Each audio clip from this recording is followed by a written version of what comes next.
y'all, welcome back to our Hyphen with Sherelle and Sade. We hope thus far you have been enjoying the front row seat into our living room. Today we want to come to you guys and talk about effective communication, the importance of it. And you tell us how it fits into your Hyphen. I just looked over at you. I realized you had your glasses on. Special guest Stevie Wonder.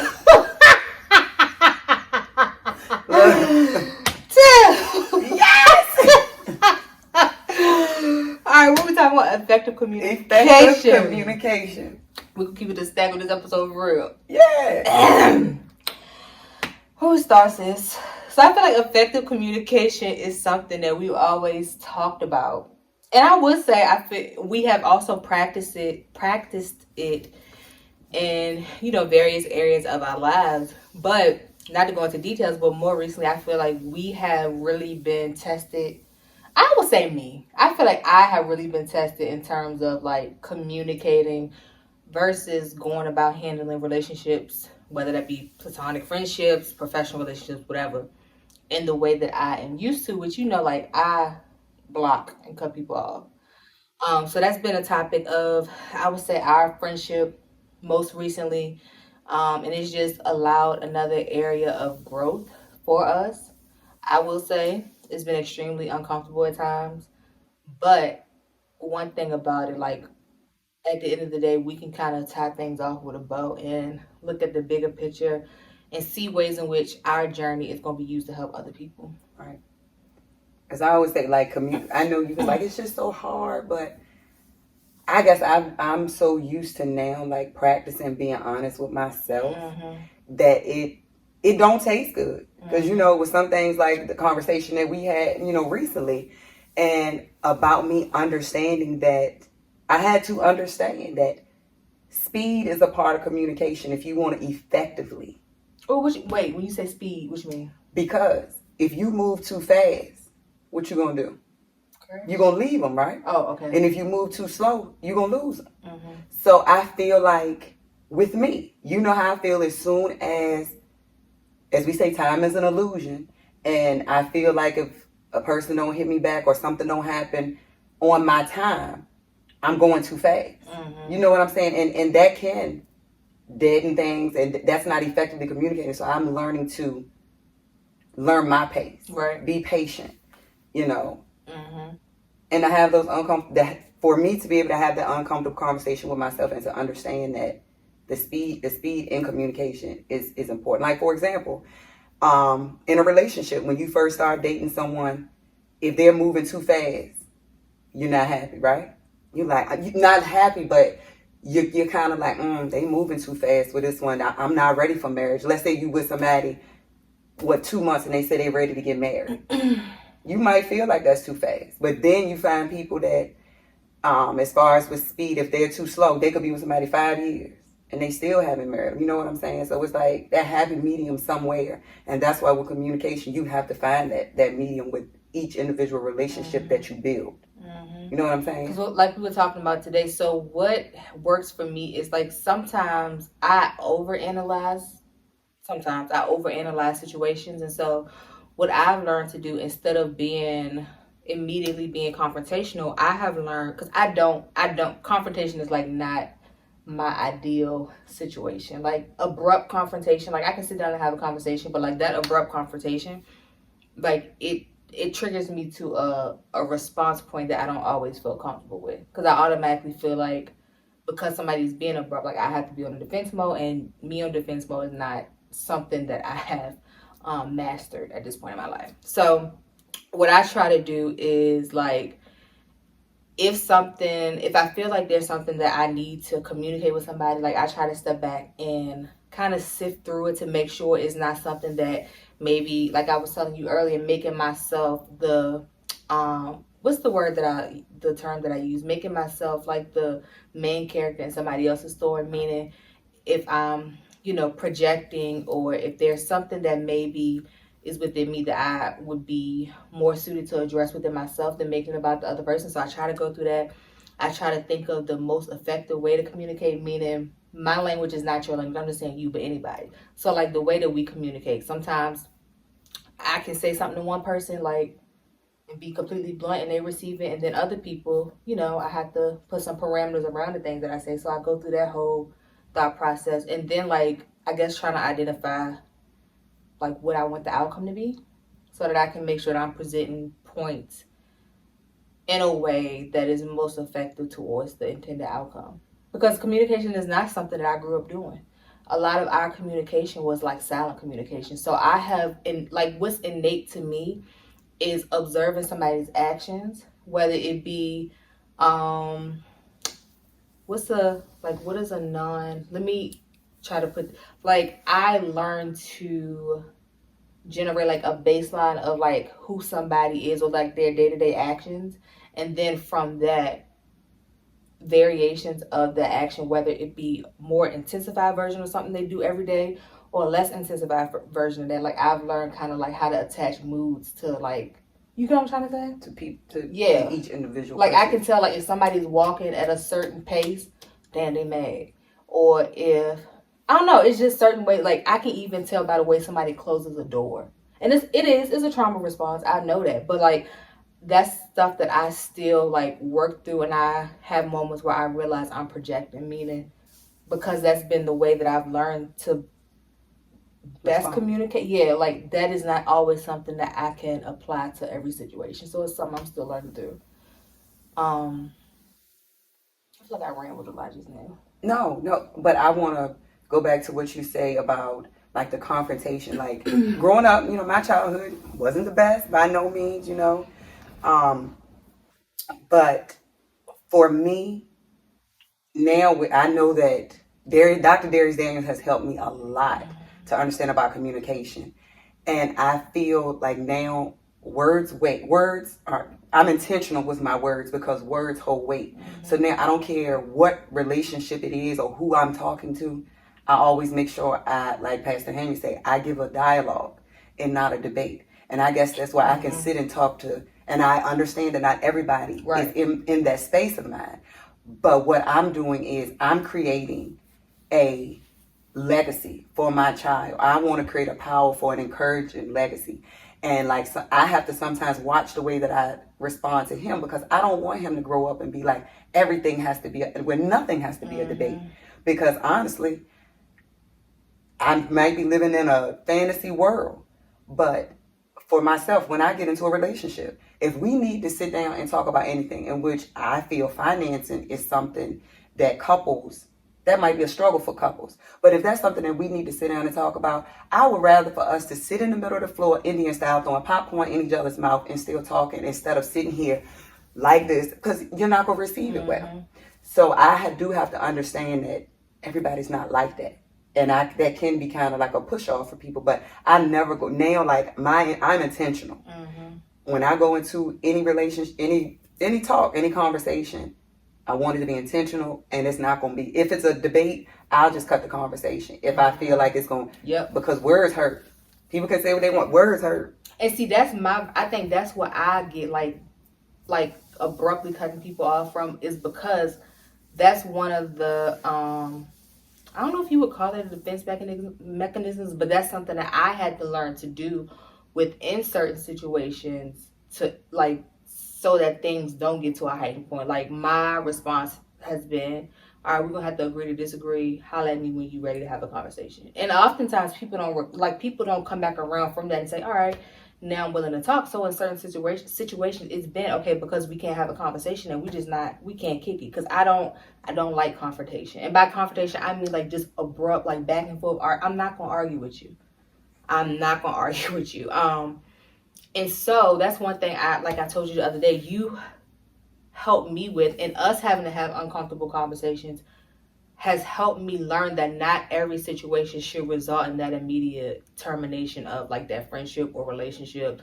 Some things do call for communication. And I will say, in past situations, I think I have done a good job overall of communicating certain things. So I can't say in terms of, nope, I'm not going to say that, because I am at a point now where I'm willing to have dialogue I guess we saying communication, but we should be saying open dialogue because I can talk at you if you know, you know what I mean. Like not you, but you can talk at somebody all day long. You can be saying all of the quote unquote right things, but if they're not willing to receive that information and give you feedback, it's still not effective.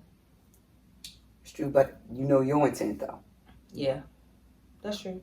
You know, interpretation is everything. Because, like for me, I know I probably could be one of the most annoying people, but I'm truly like, if you say something to me I don't understand, I might ask you a couple of days later, but it's because I thought about it because we all think differently, and that's okay. I think more people should do that. Right. Interpretation, like communication is everything, but so is interpretation. And so that's why I don't like that saying what's understood don't need to be explained, because that's not the truth. You've helped me not like that because I like when people used to say it initially, I kind of was like, well, I can understand what they mean by that. But again, that means something different to, different people. Like, right. I know you've had somebody say that, and it's like, well, no, I'm asking you to clarify what this is.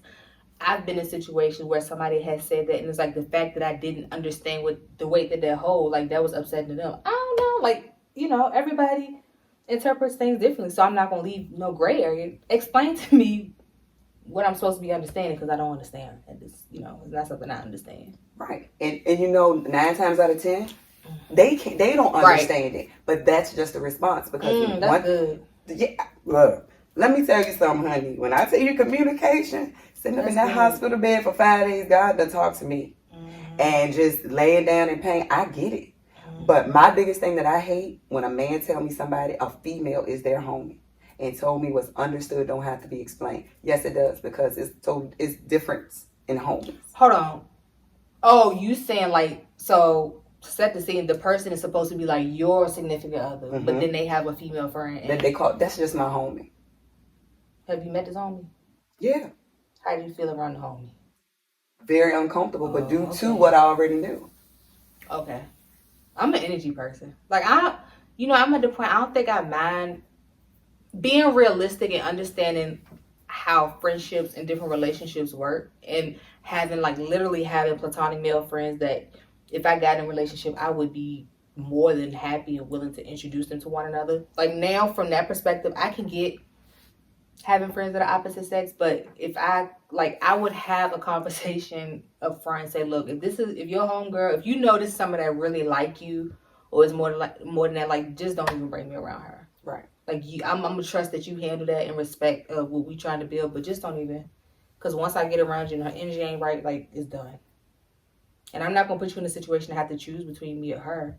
Like, I'll just remove myself. But that's an example of, for me, like, cutting somebody off. But I think that's healthy. I'm not going to make you choose between me and this friend that you got. Right. There shouldn't be a mate, because we all know mates don't last all the time. But no, like I was told, that's just my homie. So my definition of a homie was basically like one of my guy friends that is no sex, it's no nothing. Like, I can just call and say, look, how you doing? How's your mentals? All of this stuff. And that's it. Go ahead. That's my definition of a homie, but come to find out, their definition was totally different. Somebody told me this once. They said, think about all the people that you call like your platonic male friends, right? And if you were to extend an offer, like, say, you know what, I'm really feeling you, like, da-da-da-da, like, let's do whatever. Do you feel like in that situation they could turn you down? Because the argument was that we can only say we have male friends because we haven't extended the offer for it to be something more. Would I turn the offer down at one of my male friends? Do you feel like your male friends will be like, nah, like, I don't look at you like that. Like, you really my sister, whatever. Shit, I've been waiting for you to say this. Time, place. What up with it? Give me a minute to think. No. That's but it hurt my feelings. And that's crazy because of how we probably look at them. I don't know. No, I don't think. I've been a fool before, so I ain't gonna say either way. Been a fool once, but never a fool twice. Who sang that song? But is that accurate? I think it's because I know when I've met, like, they tell me the stuff that they do, and I'm not attracted to them from that standpoint. Like, Well, Like, that's some real stuff. no thanks. We would say no. Well, but yeah, that's real though. So can we really say that we have? Well, dang, I need to ask the question to the partner too, because I'm saying I would allow, like, I wouldn't trip about my partner having male friends, but does that then mean that? Your partner having female friends. Yeah, female friends. Do we still? Is that a standard that they should be held to too? Yes. How do we know? They ain't gonna be like, yeah, you right, Trees. I would. Shawty is bad. I would. They never had that conversation with us. That's the thing, though. Communication comes with transparency and honesty. And like I know a woman could. Well, no, because energy don't be lying. Because like we've been in places, we be like, it's no known fact, but we can look at two people and be like, yeah, they been. Girl, you don't see that lady been messing with your man. Clear day, we looking at each other like don't know them, but. I don't know. Maybe not everybody got that gift, but you feel it. That's deep though. If my man had female friends, let's go further to say, would his female friends tell him yes, or would they turn him away? And I'm not blaming the female because the loyalty lies on him. But that's just something to consider too. Because I can say the male friends that I have. But then they also, I feel like well, some of them will be. They know not to take it there. I think is that a fair call? Because you can have an attraction to somebody, but not want to pursue that attraction. I was always told, don't be fooled by a friendly man. So a man, that's real. That's real. They told me they said, think about everybody a motive has a motive. And I was told that my smile and my friendliness is what's going to keep me in trouble. One of my friends told me that. He was like, when we first met, you was flirting with me. I was like, oh, whoa. What do you mean by that?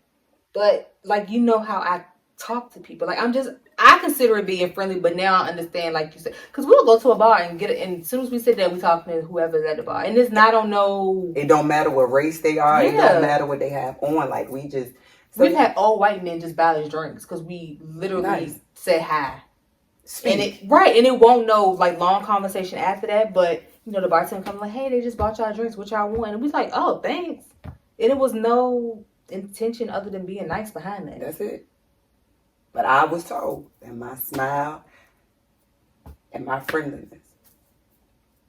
And I hold eye contact when I talk. And I've been told that that's like apparently I know it means something, like when you are attracted to somebody, you hold eye contact, but I just like to be attentive. I like to look people in the face. And you looking at somebody's eyes will tell you a lot. That's why I wear my sunglasses. Because didn't you say you see somebody soul through their eyes? Somebody told me that. They stare at you. That's why I would like to sometimes if I go out to certain places, I'll put my glasses on. I don't want Or just like that. I don't know. I'm an energy person. You know that, like, some stuff you just feel like I don't know. I don't know why, but I feel protected with my sunglasses on. That's why people, when they get up and like give speeches and stuff, they wear glasses. It feels like for some reason added layer of security. Because it's like your eyes speak, your eyes communicate. Mm-hmm. So I feel like you wear something that people can't see in, but you can see out. I'm gonna call you out. I got a question. Not call you out like that. You remember that time you were talking to a guy? And he always wore his glasses or something. You was like, you didn't like that because you couldn't see his eyes? Who was that? Yes, I can't remember who that was, though. I got to go back and look at my journal. So now, do you feel like that's how you're perceived? Probably. So, but now, can you understand that for him it might have been, or it might have been an insecurity? I don't know. Like, maybe he was wearing it because it was an insecurity, but not to, like, with any ill intent towards you. Look, I'm learning. I'm telling you, when I tell you there's no judgment, like, I am open. I get it. And it's like, things are constantly being revealed to me, like, it's no room to talk about when nobody do, because it's lessons. But some people miss them lessons. Some people, like, don't take the time to, like, slow down. And like we just did, process the lesson in something. And, like, you do the same for me. Like, they just so, boop, boop, boop, boop, boop, boop. They don't ever realize, like, a lesson is passing you by not every second of the day. That's a stretch, but it's a lesson in every day. Every single day. But I'm going to say this. Growing up and what I've been through, the reason too is that lessons aren't learned. It's because people are willing to leave that elephant in the middle of the floor. Mm-hmm.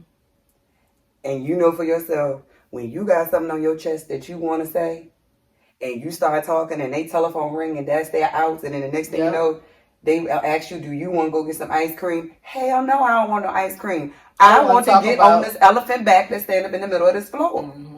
That right there. I think I would leave a relationship for that. Now that is a trigger for me. Like, we are not gonna not talk about that elephant, because my thing now, one of my lessons I learned, I don't take nothing for granted.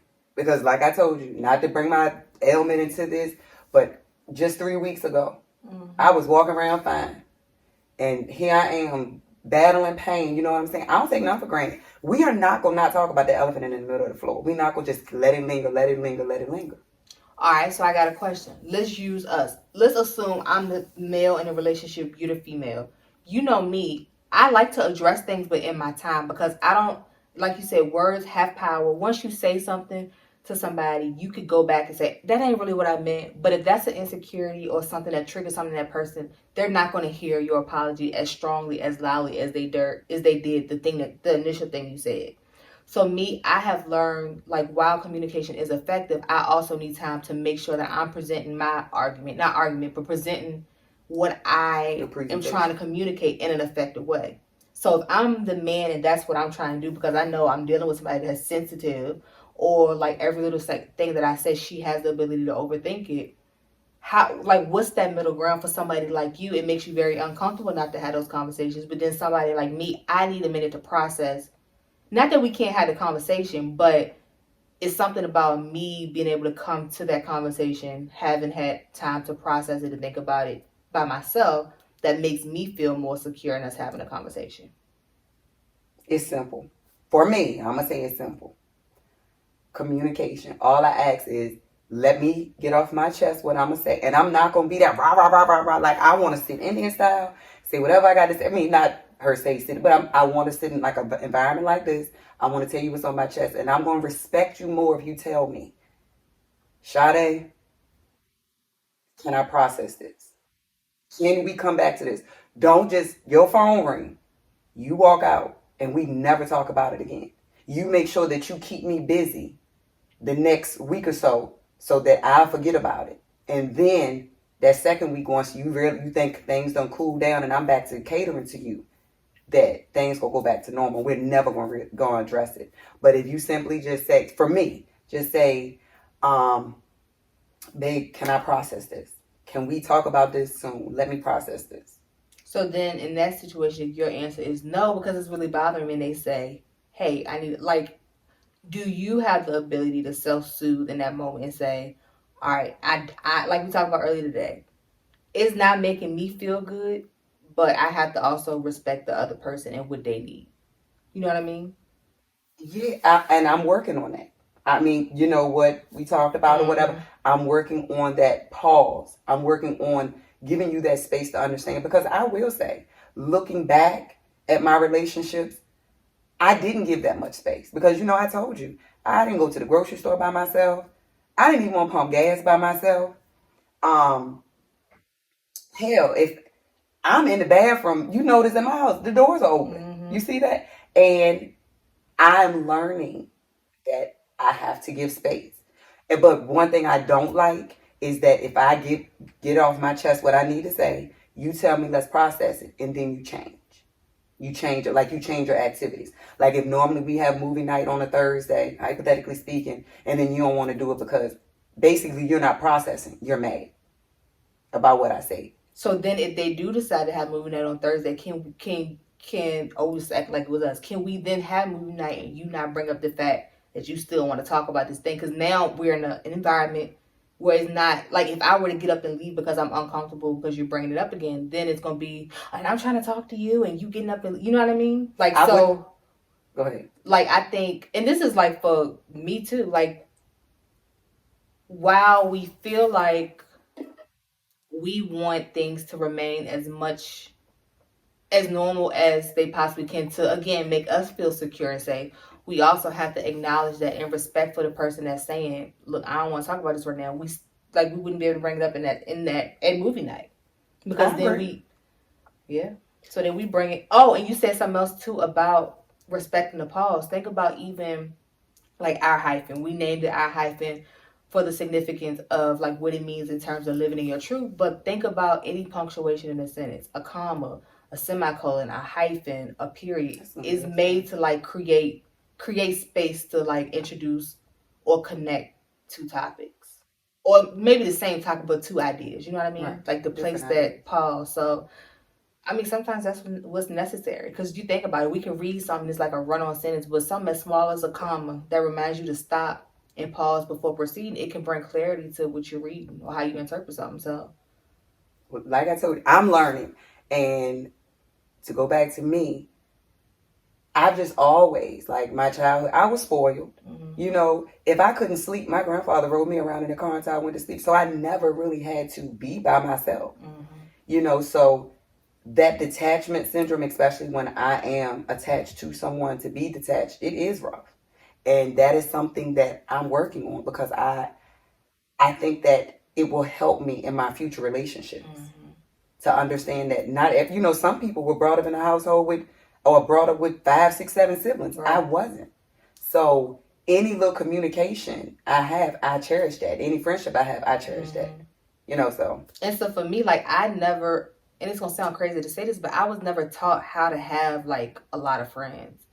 Like, you know, my mom, she don't really mingle with a lot of people, and so that's the example that I had. And then I saw females as being like catty. I never liked like the cattiness.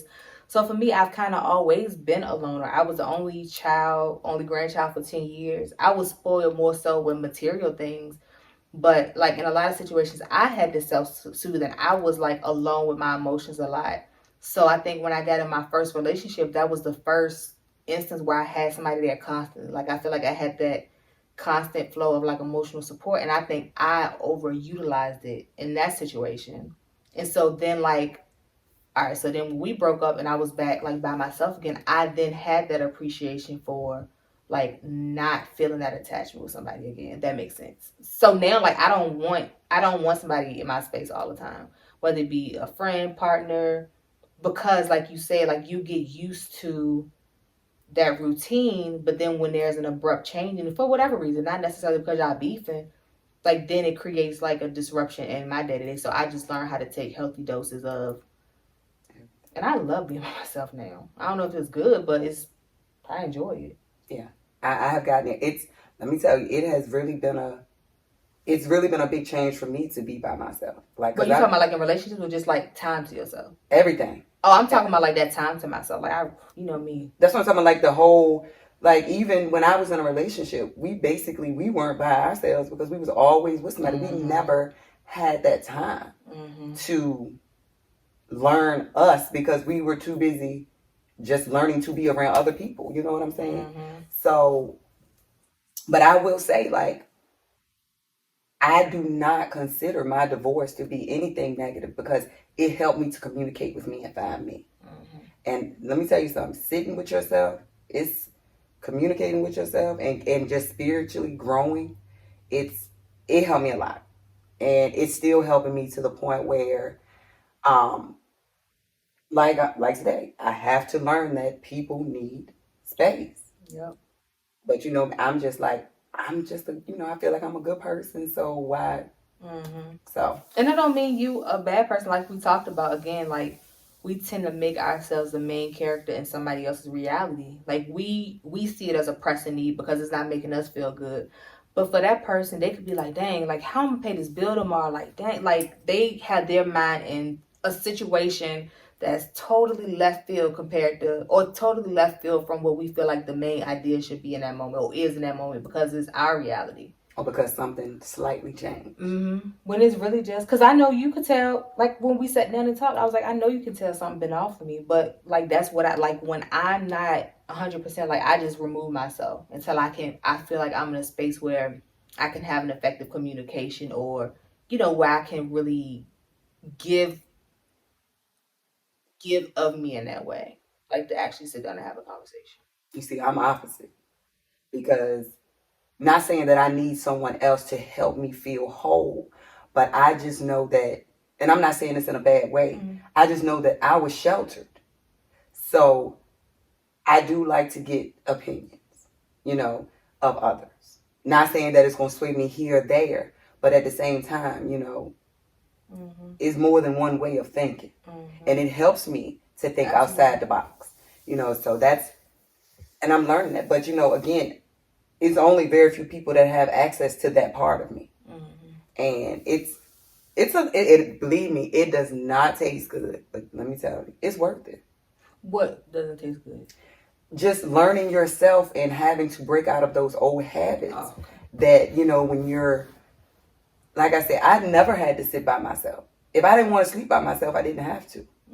And I find myself now, people might look at it as being strange, but I find myself now, like when I'm not feeling well, I be like, JJ, you want to come lay with mommy? And Mom, no, I'm right here, and I get in my feelings a little bit, but I don't want him to feel like he got to come and be in there with me, because I'm not gonna lie. Last night he watched TikTok videos with me till I went to sleep, because I wasn't, feeling all that great, and he watched them with Mom, you ain't looking, and then so he said, oh, she's asleep, and she got up and he left.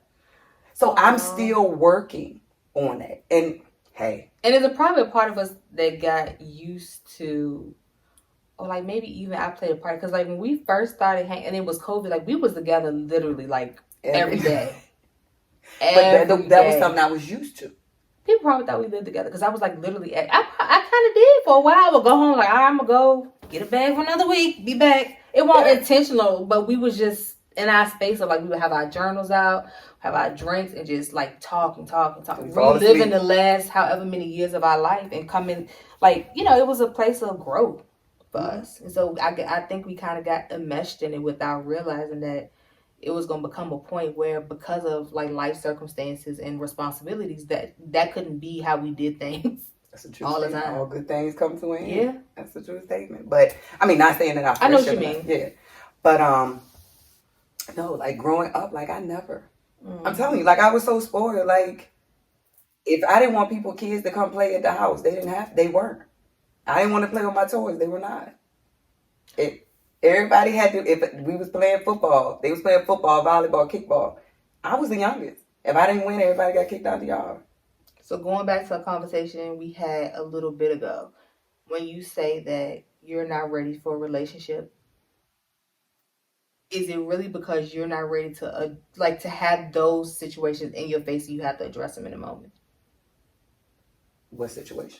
Like you were just talking about, like those things that, like right now, because you're not in a relationship, like you're gonna be alone, kind of thing. You can kind of control like when you spend time with people, or like a man, or like you can kind of control the thermostat on that. But then when you are in a committed situation, the expectation is that y'all have some level of communication every day. Of course, it's gonna become a situation that like y'all have to communicate or sit down and talk about, or where you could get used to doing this thing with that person every day for a month while y'all getting to know each other, but at some point it's gonna have to, like we was talking about, schedule's gonna change, responsibilities gonna change. It can't always be that. Do you feel as though you have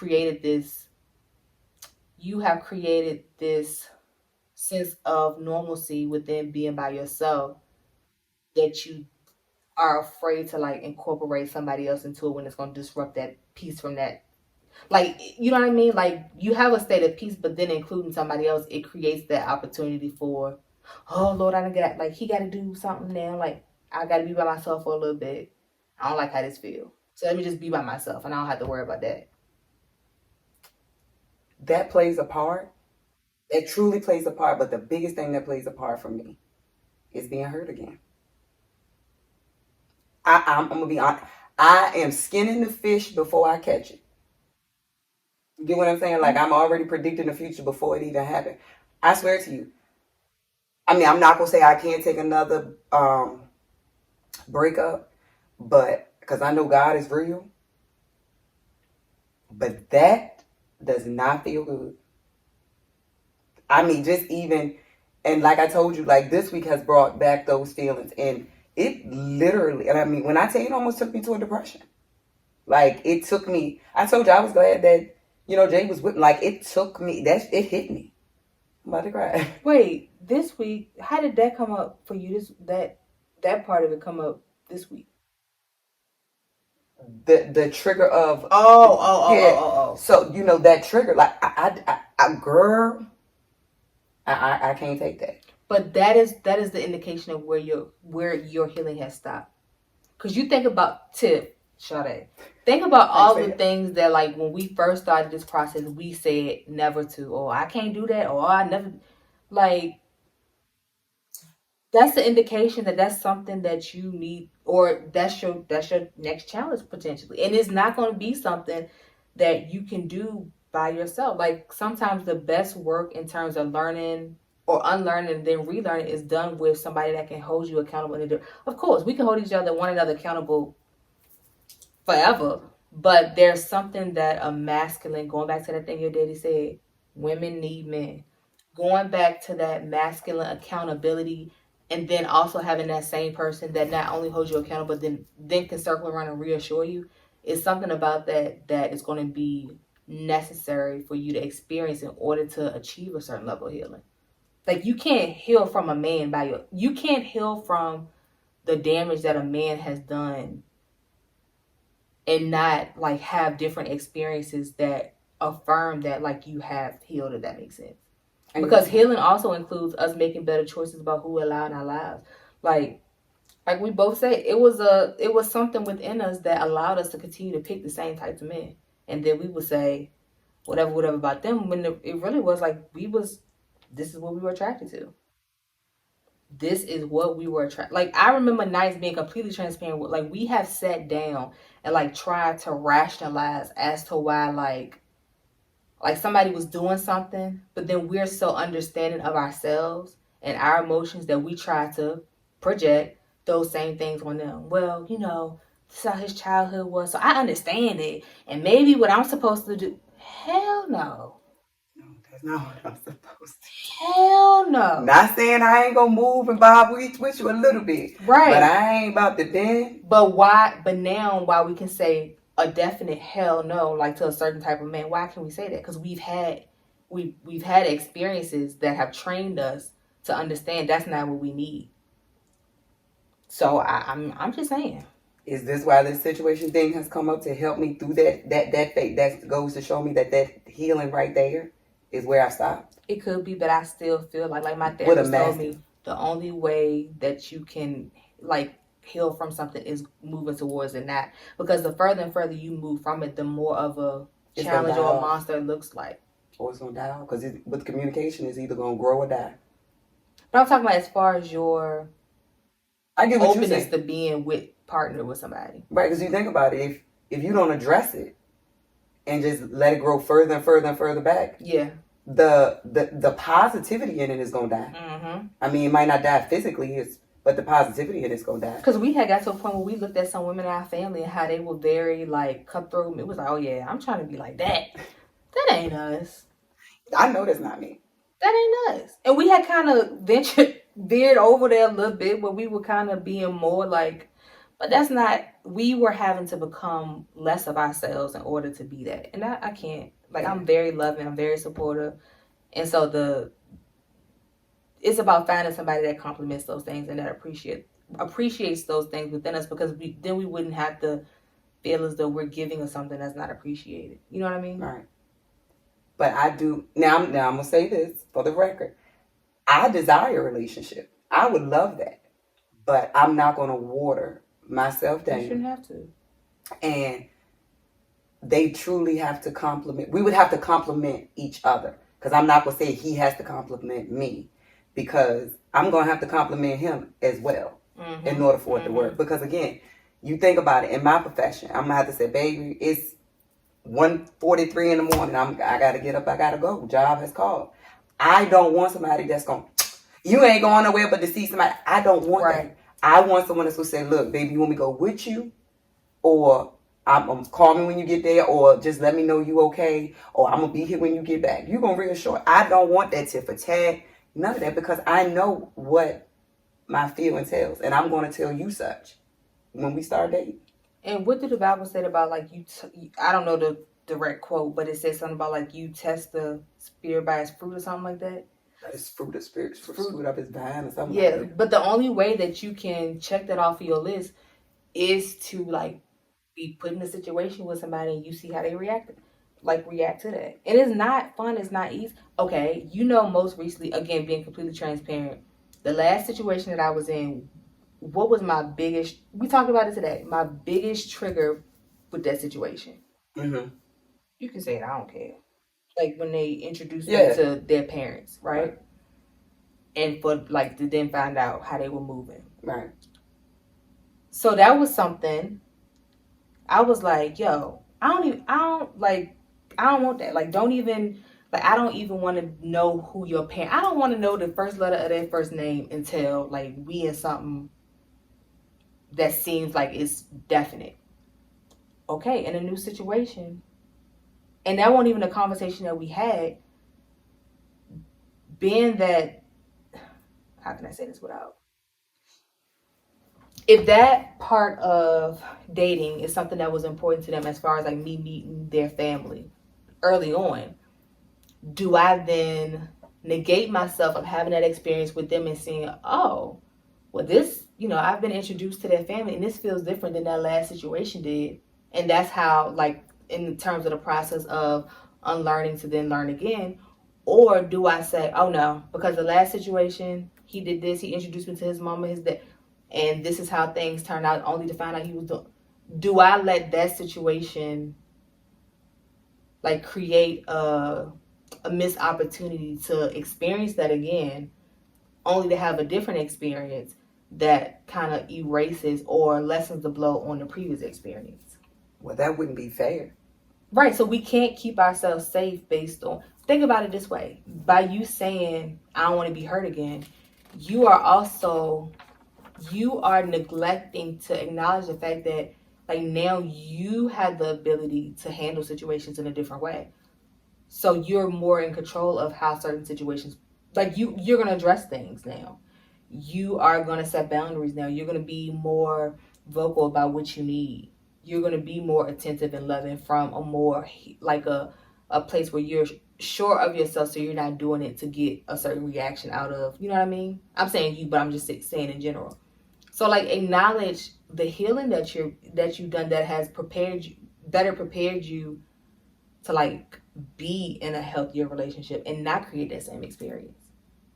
Or don't neglect yourself of having a new experience because of what you dealt with in previous situations. Well, Sheree, being completely transparent, I ain't had the first damn opportunity yet. I don't want to say that. I haven't. What I found was, like I told you, when I finally said, like, all right, for real, like, no more access, block, we ain't doing this, hey, happy Wednesday, bull crap, we're not doing this, like, something about us, we not doing that no more. Like, I feel like when I finally, like, let that stuff go, like, my eyes were different in terms of what I was looking forward to. Not saying that you haven't. But before, did I even have any opportunities? I don't think. I think we, like, when we talk about wanting a relationship, I feel like I have been more open to that than you have. And I'm about to sound like one, I guess. A relationship can be a distraction. If you allow it to. That's some real stuff. Because we all know. Let's be real. You get in a relationship and everything churning. Well, for me, everything churning, working fine. I've been forgot about a deadline because I'm sitting in the kitchen flipping pancakes and sausage. Okay, Sade. We not in no sexual relationship. We best friends / cousins. Have we not forgot about deadlines amongst ourselves? That's some real stuff. That's like, you're human at the end of the day. And that goes back to an overall idea of discipline and self-control. Because we know when stuff is due. So if we were to choose, and again, in terms of living in that hyphen, like, it's some situations where things not going as planned creates that spontaneity that we all want anyway. So like sometimes it's okay to like not do something for the sake of having a experience, a once in a lifetime experience. I believe that's a part of living in our hyphen. But again, in terms of like not making ourselves the main character in somebody else's story, by saying that, we're also assuming they ain't gonna have nothing to do. Like, we like to deal with men that are involved. Hell, I stopped talking to somebody because I didn't feel like he didn't have anything else. He wasn't doing enough, kind of thing. So that's going to be one of our screening things. Like, we want somebody that is involved in other activities. So why wouldn't you assume that they're going to have a schedule too they got to stick to? Selfish. Me being selfish. You making excuses. Amen. Making excuses because you scared of being hurt. I'm going to be honest with you, too. I am scared because I'm so content now with being single. Like, I understand that. What scares you more?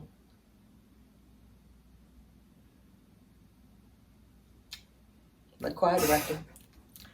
Have you been disappointed by a man since your last relationship? Yes or no? By a man that wasn't your ex? Yes. Okay. So have I. All right. So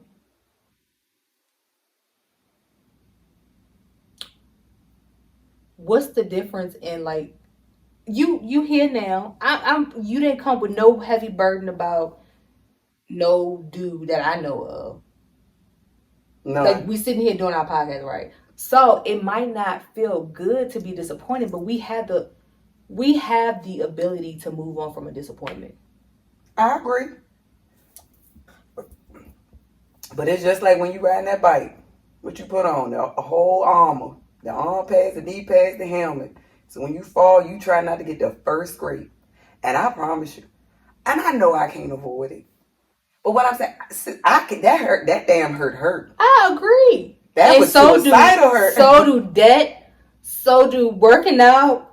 So do deadlines like we was talking about. So do a whole bunch of other stuff. But we see the benefit in that, so we pursue it, or we allow it to happen. We both see the benefit, and we talk about breaking generational curses. We both see the benefit in having a healthy marriage. I miss having a man at a family function I can make a plate and take a plate to. That is, like, I feel sexy doing that. You do too. But see, that's what I was about to say. Because of our previous situations, now, like, we kind of feel like we've created in our mind, like, that's doing too much for a man. Well, maybe we was just doing it for, I don't want to say the wrong man. We did it because that's us. Right. But the men that we are now going to allow to our space, like, that's going to be, I feel honored to be able to make my man a plate. You a good man? I don't want to neglect. I don't want to neglect a new man because of what. Oh, I'm not. Like, what I miss the most is I want to come home. Well, not miss, but I've created this story in my mind that I want to be excited to come home. I want my man to be excited to come home. It might not come in what you expected to come in. Like what we say, well, I want to deal with somebody older. The old men ain't always wet. We assume that age means wisdom. That is not always the truth. Because old fool was once a young fool. And sometimes they don't learn from their foolish ways. Right. So sometimes we got to get outside of our list and what we think we know what's best for us. And I don't know if we said this on the podcast or if it was a conversation we had amongst ourselves. Like, sometimes we want to pick people based on where we are now. And we feel like we know we're going to be in life when, like, if our life is already, we believe that we come here with a sole purpose to fulfill on this earth. And so our life is already planned out. Yeah, we might not necessarily know the journey to get there. But what if our partner that God places before us is meant to speak to those things in the future, Sherelle and Sade, and not to the women we think we are today, or we are today? I mean, I agree with you. And I do feel like when the right one comes, we're going to know it. Or when that one comes, we're going to know it. How you going to know it when you don't even want his kid to be his? Ain't there. I ain't found yet. He ain't came yet. Me think. I want you to think. If you think, and give me a clue. Blues Clues. You got on Bluetooth.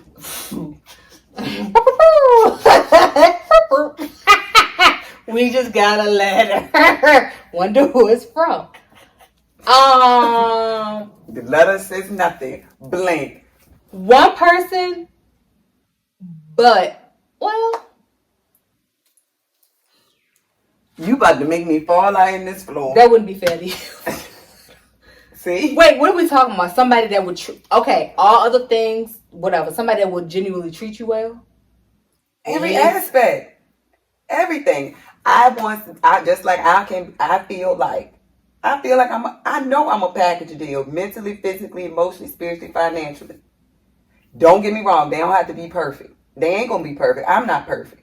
But one thing that we're not gonna do is you're not gonna tell me that I'm arguing when it's just a dialogue. I don't need no debate. That's what. That's one of my things for that plays on my mental. Don't tell me I ain't changed. Again, I think it go back to the type of men that we was choosing. Cause you look at Krabby Patty, he would have set up in Cooper Talk and talked to you till you turn blue in the face. He would have talked to you about the stars, the moons, what did After Seven say? The moon, the stars, the moon, whatever they say. He would have talked to you about anything. But he ain't come in the package that you wanted him to. Didn't I say it? God gonna help me though. I told you I'm gonna miss out on a good thing because it ain't in the package that I want. And I'm praying for. Oh, I'm gonna tell you I told you what that lady told me. When you write down what you want in a man, like from a spiritual level, it's not gonna even be half of the stuff that you thought you wanted. Like for me, I thought I wanted somebody that used to be in the streets, guns. I don't want that. I've had that, and it's not been all that in my mind. It was cracked up. Like I'm too to be looking over my shoulder because of some stuff you got going on or you done did. I don't know what image I felt like that. What was it for you? Like them tough guys. But them the people that don't know how to communicate. So we can't say we want effective communication. Attention. That's what it was. Because they manipulate. Yep. It's attention. They manipulators. Child. Now I ain't gonna lie to you. In dealing with those type of men, I got off because I could outsmart them. Like it made me feel like I don't know, because I could outsmart them in a lot of ways. But again, that's not even the kind of situation that I want to be in. Well, I'm always questioning everything you say because your 2 + 2 don't equal 4. It equal something. I'm not. But I had to be in those situations where I thought I knew what I wanted. And get cracked across my face, not literally, I mean in terms of my emotions, to find out like that ain't for me. Next. What's the we good to go. Okay. But yeah, that's how life is. Tiff, I'm a matchmaker. And another thing for me, a relationship right now is I am considerate, I guess because of me having a child. Next. It is. Tiff, you should be a magician. You pulling so much stuff out your head. I ain't never. Nah, JJ is the most nonchalant. He is. I probably would have to worry about Mom more than JJ. You're projecting. I ain't ready. I don't know. But how do you get ready to? When I don't know. I'm not pressuring you. I just feel like I don't know. I feel like we have created this bubble. You don't want to be challenged. Like, in what way? You think you communicate well until you have to communicate with somebody that's really holding you accountable in a different way. Like, it's one thing to tell somebody, like, I want to work on my language. I don't want to curse as much. But then to have somebody, like, in general conversation, if, like, you curse and they actually hold you accountable, like, that's a different type of accountability. You know what I mean? I get what you're saying. I would like that, though. I'm just giving that as, like, a general example. Like, I'm talking about somebody that might back you in the corner in terms of something that you think you have mastered. I don't know. Like, as it pertains to, I don't know. Or like you talking about your profession. If you have somebody that does not like the fact that you have to get up in the middle of the night, and that's a conversation that they have with you from a place of like you being their woman and their wife, and they don't feel like you're safe in that situation. It's uncomfortable because maybe they are passionate about what they're saying, and you're trying to defend it from, well, this is my job, but he's saying these are the reasons why I don't like it, and this is what I need us to do to make me more comfortable with that. Whether it be him saying, all right, like I know, like we look at our finances, but I'm gonna need for us to allot some money to have a man that we hire to go take care of this stuff in the middle of the night because I don't feel safe with you doing that. That may be uncomfortable for you because I know you. We are like in terms of like we don't feel like something is being done correctly if we're not the people to do it, to actually go and do it. So that may be something where like as a single woman, you can do that all night. You can go get a body and nobody gonna be checking you. I mean, of course, like family and friends, like we'll make sure you safe, we'll tag along, but you may have a relationship with somebody that's saying, oh no, the buck stops here. We're not doing that no more, Tiff. So I'm gonna need you to figure something else out. Like I don't know how this works, but you got till Friday to figure it out. And that's gonna be uncomfortable for you. It's gonna be uncomfortable, but at the same time, for real, that's sexy to me. Well, I don't got no more examples. For real, that is sexy to me because I'm like, for real, like you say, I want my man to not play about me because I'm not gonna play about him. That is sexy to me. But those are just examples. I get what you're saying. Stuff that like you may feel like that's more money coming out of our pocket. Right. Or whatever the case may be. And he might say, like, that's cute. You've had it up to here, but this is not gonna work for me. Or like you say, what a business, he may come in and say, that's cute. But I also, let me show you how like your business hours will be done at 7. I don't care that this is yours. Your business hours, because I need you to attend to me at home. You done at 7, so let's sit down and figure out a way how you can delegate stuff to other. That's cute. I don't want to hear that. So then what?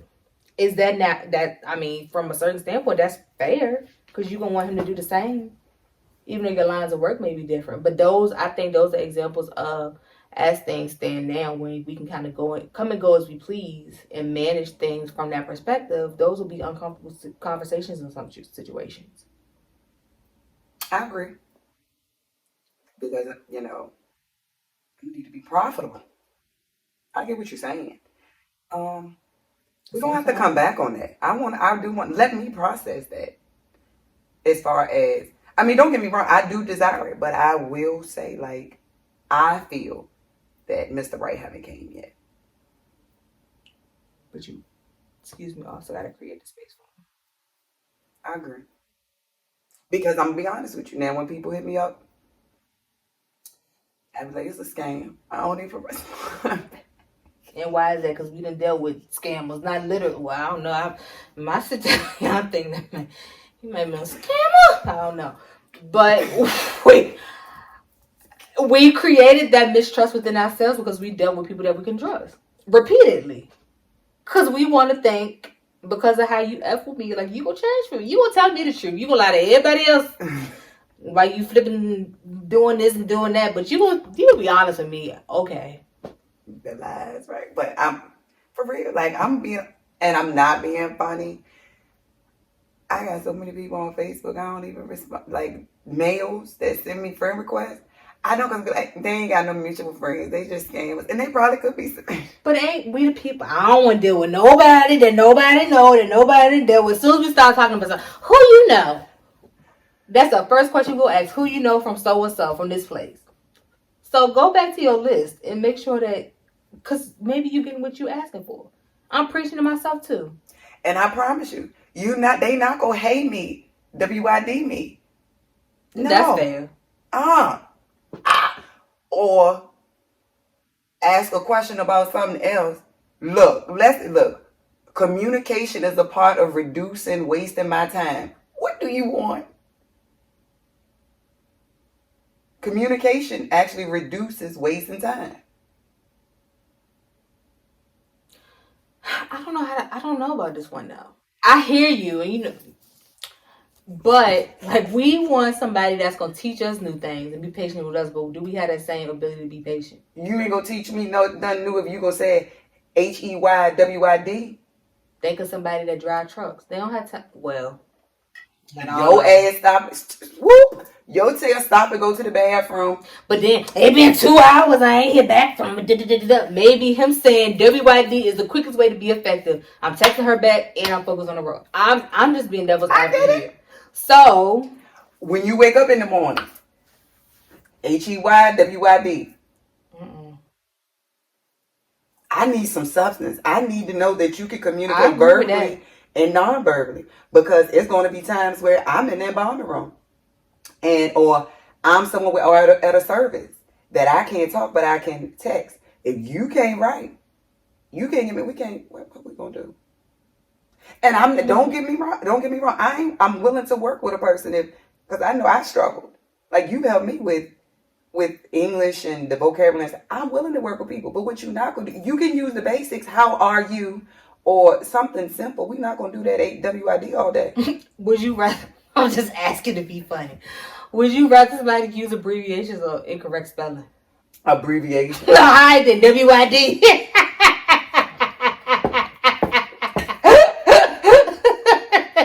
Well, we gonna work on that. WID. When we get home, we gonna get one of them Marvel composition books, and you gonna write WID. I'm just playing, but you can write. I know, girl. But the point being, like sometimes we so used to dysfunction. I told you this recently. I realized like I've been so used to like a certain type of interaction with a male, like to have somebody that's consistent.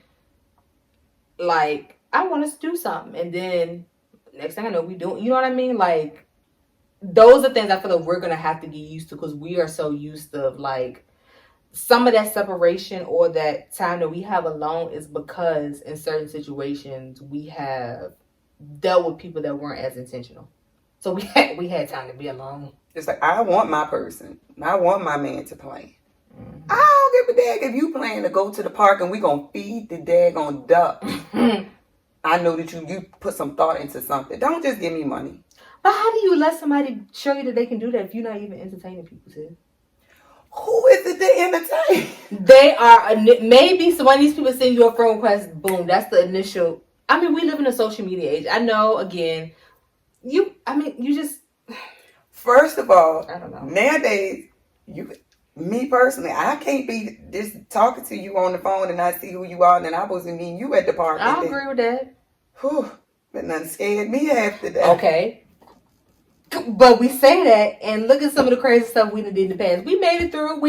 But we have learned from we have learned from the situation, and we learned from them lessons. Look at that night you thought we was going to jail. We wouldn't do that again. Flying to Chicago to meet if something go wrong, I'm gonna send you a pizza emoji. Okay, well, that's supposed to do. But we made it work.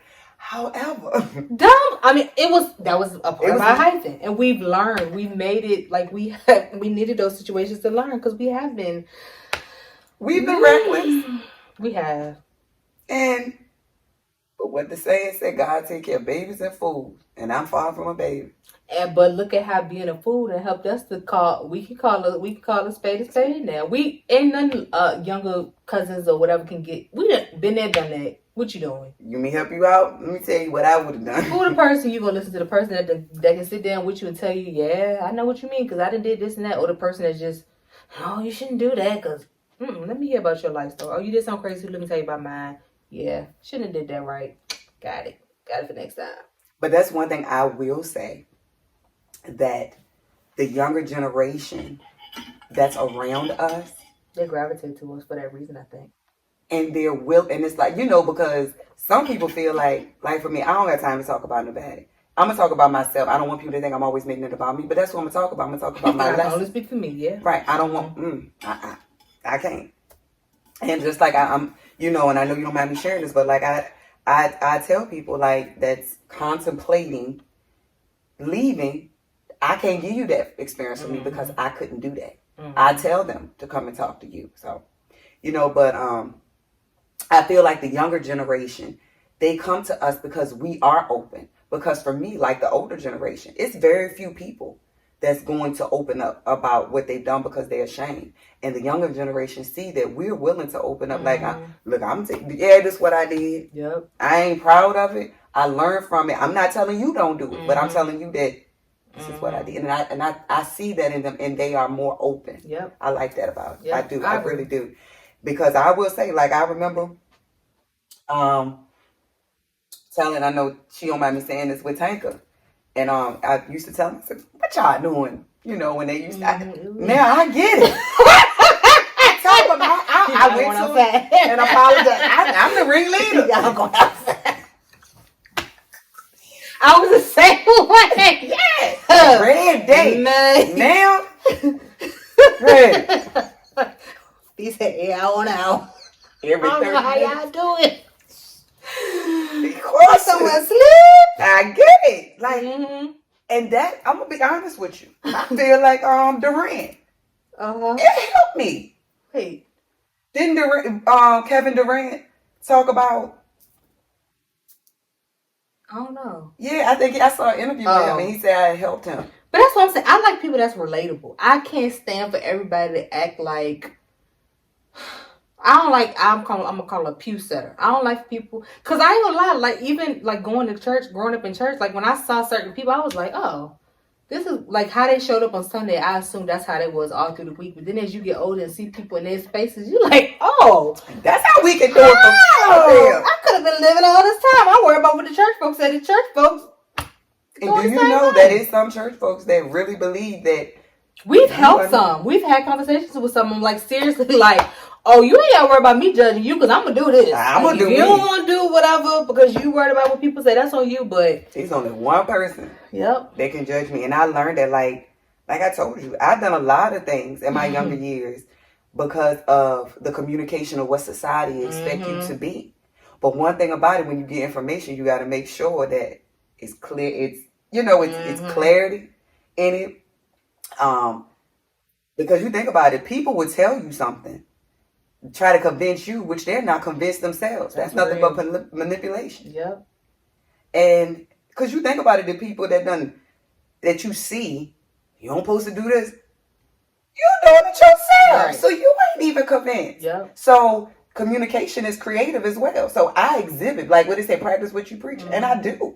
Even we was like going out, like doing stuff a lot, like on a weekday, and we wouldn't get home till 2:00. Great, y'all going again? But then when we all get together, y'all talking about how back in the day y'all did the same thing. Well, dang on, y'all made it through. Let us live out. But I think, like going back to you, teach people how to treat you, and that can be through your communication or through your actions. Like sometimes through communications when you set certain boundaries, but then through your actions is, yeah, I hear what you're saying I should do, but I'm gonna keep doing what I want to do anyway. Like people learn to respect your ability to make the decision that's best for you. Right. I think we've done a good job of that. Thank you. Thank yourself. We have, because we was like, all right, we here, I'll be back. We let you know if we need you. But that's a part of the effective communication. Like we weren't nasty about it. We just like, thanks, but no thanks. Like we've been booed up and whatever else up for all these years. Like we're gonna live now. And we did that. And because we were able to do that, I feel like we sat down. It was like, all right, that was fun. But we had to experience it. Nobody else could tell us. Like, people would tell me, you shouldn't do this. You shouldn't do that. All of that stuff. But I'm pretty sure. And I tell people, do not get mad because a person don't take your advice. Because have you taken 100% of the advice that you was given? You asked my opinion. I'm going to give it to you, but you don't have to follow it. Right. Because I did what was best for me in the moment. What felt good for me in the moment. So, and I feel like by us being open, transparent, that the older generation, like you said, they flocked us, they talked us, and I see some being more open. Like we've been the ringleader of those uncomfortable communications sometimes, but us just being willing to say, well, this is me, this is what I've experienced, like your turn. And it kind of puts people in a situation like where they feel comfortable saying stuff because they know we as the younger generation not judging them because we telling you what we did. And by us, effective communication builds relationships. I mean, I feel that's what we've been doing. And we are, if you think about it, we're the water. Like I tell you, you're the water to me to help me grow. But we're the water to people that has really never got to live their life. And now I feel like I see it. They're living their life like me. Yep. It took me learning. I'm going to really say the last 2 years of my life now I've really lived my life. Mm-hmm. I enjoy it. Mm-hmm. And if you think about, like, when we give advice, the only way that we can say that what we're saying or our way of doing something is effective is because we made choice A versus choice B. When we really can't say, well, like, for instance, you talk about how in my situation I left my relationship opposed to like staying until maybe he would have left me. Who knows? Maybe he would have left me and the outcome could have very well have been the same. But I can only speak to me being where I am today because I left. You know what I mean? And for you saying, "Oh, it took him leaving me for you to get here." But I think that's a good example too. Or like the initial situation might have been different, but the outcome has been the same. Like we both grown from it. Right. So anytime we giving advice, we can only speak to what we've done. But choice B may be just that might work too. But a lot of times, like you said, people do get mad when you choose not to take their advice. But what you choose to do might be just as effective. There's more than one way to skin a cat. And like I said, I'm not trying to tell your business, anybody's business, but I said, I'm not going to lie to you. I'm not going to speak on something that's fine. that I haven't experienced. I've learned that because I ain't going to lie to you. Some people do give advice and never experienced it. Because, and I know this is a touchy subject, but how can I tell you I know, and not you per se, but how can I tell a person that's lost a parent how to feel when I still have mine? Mm-hmm. I gotta go on and sit down and take a seat in the back because I've never experienced that. Right. Now you want to talk about being a single parent? Come on, baby, we can write a book. Mm-hmm. But I've learned because I've witnessed people giving advice on something that they never experienced. That's not effective communication. Ooh, and then a step further, like just because we have similar experiences, still doesn't mean that we can fully give an account for what that means. Because like you talk about being a single parent, but then like a part of your book would be support, but you also have like a very good support system in place. When there's another person that's like, oh, you can't talk about being a single parent because I have no support. Like I really do this by myself. So like while like we can both speak to, like I can speak to being in a situation where I choose to leave, is somebody else that's gonna say, well, I couldn't go back to my parents' house. Like when I chose to leave my spouse, I had to sleep in my car or so, you know what I mean? Right. So like even to that person, I would be doing a disservice to try and speak on what it means to leave a relationship. So that's like even further, like what you're saying is accurate in terms of like everybody kind of having or being specialized in their test, I guess you could say. But even with that, we got to be going back to what like we can't ever give foolproof. I mean, right. I just give you what I experienced. Yep. Like I said, I was saying anybody. If it weren't for my support system, I don't know where I would be. I swear to God. Especially dealing with, not just dealing with being a single parent, but just what I dealt with. Like I had family and friends that I ain't come to the door, but you still left food hanging on my door. Mm-hmm. You know what I'm saying? And to me, that's but it is communication. Mm-hmm. It's just showing it. Yeah. And girl, I'm not going to speak on anything I haven't experienced. Right. I'm not. Right. And I've learned that, and it's come with, because I found myself back then trying to give people advice. How the hell I'm going to give you some advice on something I ain't never been through? I can talk all day, but we can never say what we're not going to do until we're presented in that situation. Yep. And I know daggone well, there's some things I done did that I said, I wouldn't do. Yep. Don't never say no. Pass judgment hard, too. Oh. Not me. Damn. Shit. Next thing, me. Same thing. But then I can rationalize and, this is why I did it. No. I did it, yeah. Sit down in the judgment seat. Let somebody else judge you now. Yeah. Mm-hmm. And that's why I say I ain't sitting in no judgment seat because I don't judge nobody. Whatever you do is what you do. Mm-hmm. And I've learned that. I'm going to say this. I think, I'll speak for myself, I do pass judgment. Like I find myself passing judgment, but then I can hold myself accountable by saying, hold on, girl, you can't judge nobody. Like, because I think, like, by human nature, like, we all assess situations. Like, heck, when we get on the road, we make a decision as to, like, we judge how far we think that car is to determine if it's safe for us to pull out in front of it. Like, so we always are passing judgment. Or we see somebody speeding, dang, they driving, like, they acting crazy on the road, not knowing they may be rushing to an emergency. You know what I mean? Right, So right. we do pass judgment, but I think To sit there and gossip about what somebody has done and to say Yeah. they're right or they're wrong, I guess we to always come clarify back that. home to say, hold on, you don't know what somebody's reality is for real. Like you don't have no room. And then I can put my little internal notepad off and say, remember, you did this, and this. Sit down. But Michael Jackson said, the man in the Mirror. mirror. Mm-hmm. Like, that's been one of my songs. Mm-hmm. Hey y'all, so we realized this week's episode was a bit lengthy, so we're going to break it up into 2 parts.